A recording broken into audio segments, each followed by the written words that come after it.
All right, so I wet the paper. I didn't wet all of the paper.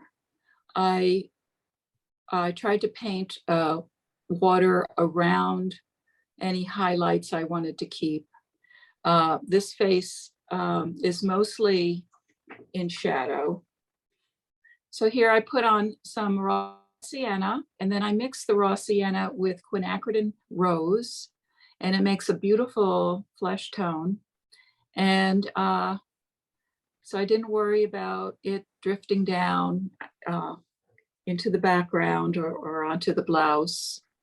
And now this is cad red, and I like to put the cad red in just for a warmer, just for warmth.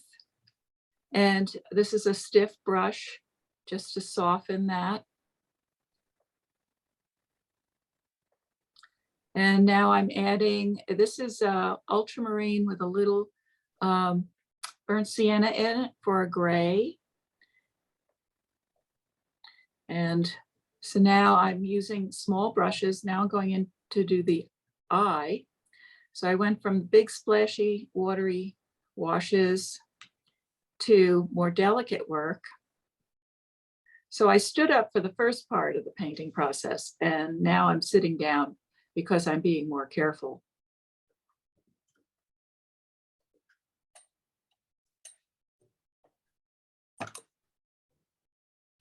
And so I'm using my triad. I'm sticking to my triad here.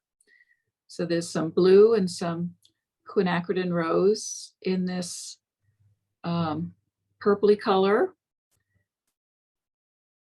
But if I used violet out of the tube, any of my violets, it would have been way too punchy. So these blended colors are good.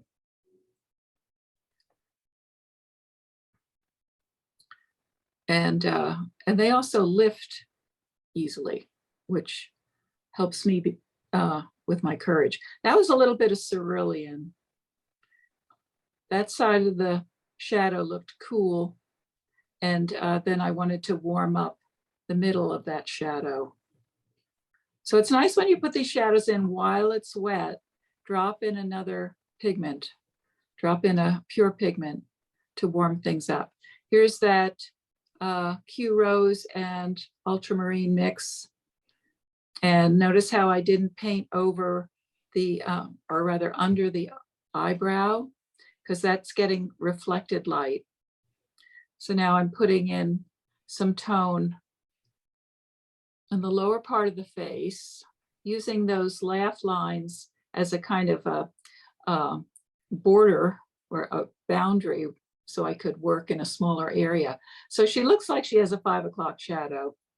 So I drop in some warm color, and that helps deal with that